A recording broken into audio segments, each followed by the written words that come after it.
তুফান সিনেমার review not review কিছু কথা এবং যে কথাগুলো শুনলে অলরেডি কিন্তু আপনারা বুঝবেন এবং রিভিউ আমি রিভিউই বলবো, বাট এখানে আমি সিনেমার কোনো গল্প আমি এখানে রিভিল করব না, আর না তো আমি এখানে সিনেমার কোনো প্লট কোনো কিছু বলবো। আমি শুধু আসলে এই সিনেমাটা নিয়ে বেশ কিছু কথা বলবো, review type but not review.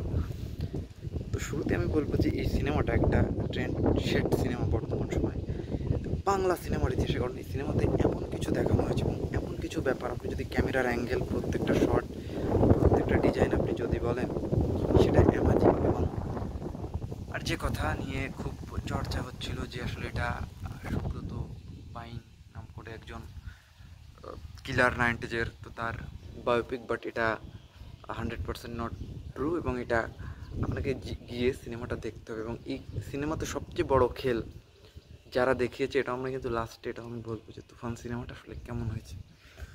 তো তুফানের রিভিউ কিন্তু আসলে মিক্সড আসছে, হ্যাঁ, বাট এটা এইসব মিক্সড রিভিউ তো প্রিয়তম আসছিল, হ্যাঁ, যে লাস্টের 10-15 মিনিট বাদে এটা কোনো সিনেমার কাতারে পড়ে না, এটা কোনো মুভি হলো, এখানে ওরকম কেন, ওখানে ওরকম কেন। তো যারা রিয়েল মুভি দেখে, যারা রিয়েল আর্টিস্টদের ফ্যান, তারা কিন্তু আসলে এইসব বাদ বিচার করে কিন্তু তারা সিনেমা হলে যায় না বা তারা সিনেমা দেখে না। তো প্রত্যেকটা সিনেমার একটা নির্দিষ্ট কোয়ালিটি থাকে, প্রত্যেকটা সিনেমার নির্দিষ্ট ব্যাপার থাকে। আমি ট্রেইলারে একটু নেগেটিভিটি হয়তো বলেছিলাম, আপনারা অনেকে অনেক রকম সমালোচনা করেছিলেন। তো সিনেমার ভিতরে অনেক মারপেচ, অনেক সমালোচনা করার অনেক রকমের জায়গা আছে, বাট দিন শেষে আমি বলবো যে as a Bangladeshi film Toofan is top notch.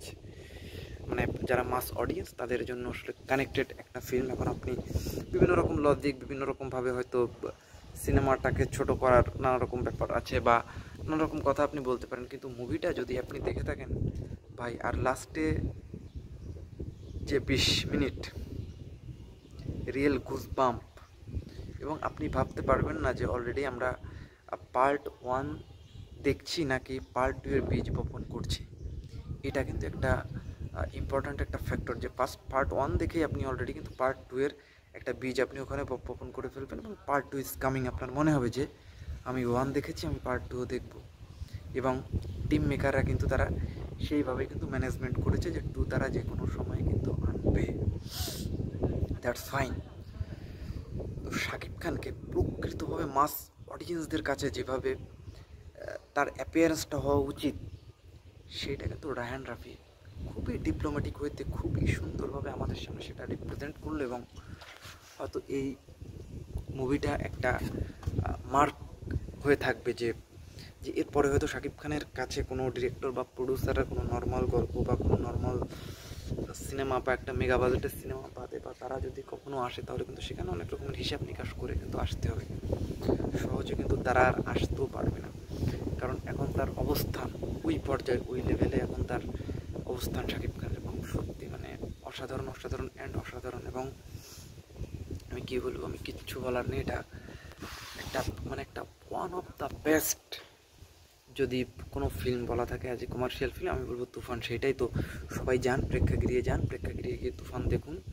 এবং আমি সামান্য ওয়েতে আমি তুফানের কিছু রিভিউ আমি বলার চেষ্টা করলাম যে মানে দেখেন, এটা রিভিউ না। এবং আমাকে যদি আপনি এখন ব্যক্তিগতভাবে বলতে পারেন যে 5-এর ভিতর তাহলে তুমি তুফানকে কত দেবে, আমি 3.5 দেবো। আমি এর বিভিন্ন রকম কিছু পয়েন্ট আলোচনা করেছি।